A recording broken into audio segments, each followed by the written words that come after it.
une telle volonté de vouloir faire partir Gérard Lopez que tout espoir, à chaque fois, est peut-être accueilli avec un peu trop d'enthousiasme, mais en tout cas est accueilli avec beaucoup d'ambition parce que tu te dis qu'il y a la possibilité de faire autrement. Et c'est ce qu'il faut aujourd'hui à Bordeaux. Merci Samuel. Premier tour de parole, après on échangera. Gino. Bah, c'est quand même une douche froide, Nico.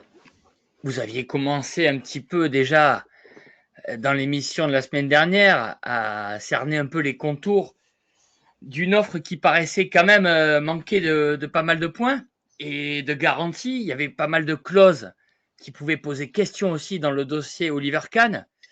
Et malheureusement, on savait que l'équipe d'Oliver Kahn voulait communiquer ces prochaines semaines.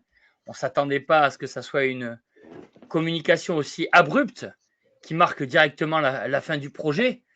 Mais après, au-delà de la lettre qui nous brosse un petit peu dans le sens du poil et a des relents un peu historiques d'Oliver Kahn, hein, pour aussi, ça peut être quelque chose qu'il a ressenti, mais on peut penser aussi à une forme de communication.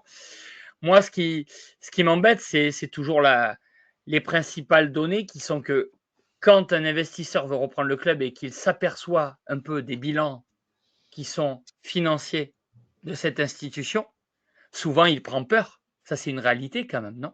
Depuis que Gérard Lopez est là.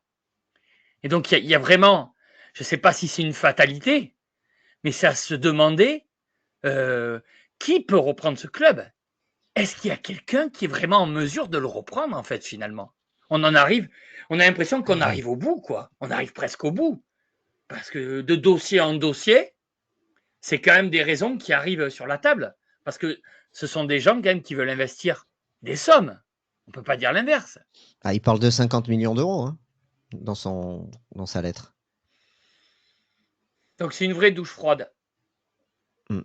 Et tu as raison, mais avec l'émission qui a été faite avec Laurent et David que j'ai accompagné mercredi, bah, tu te disais que c'est un peu de la folie de reprendre un club en engageant autant d'argent.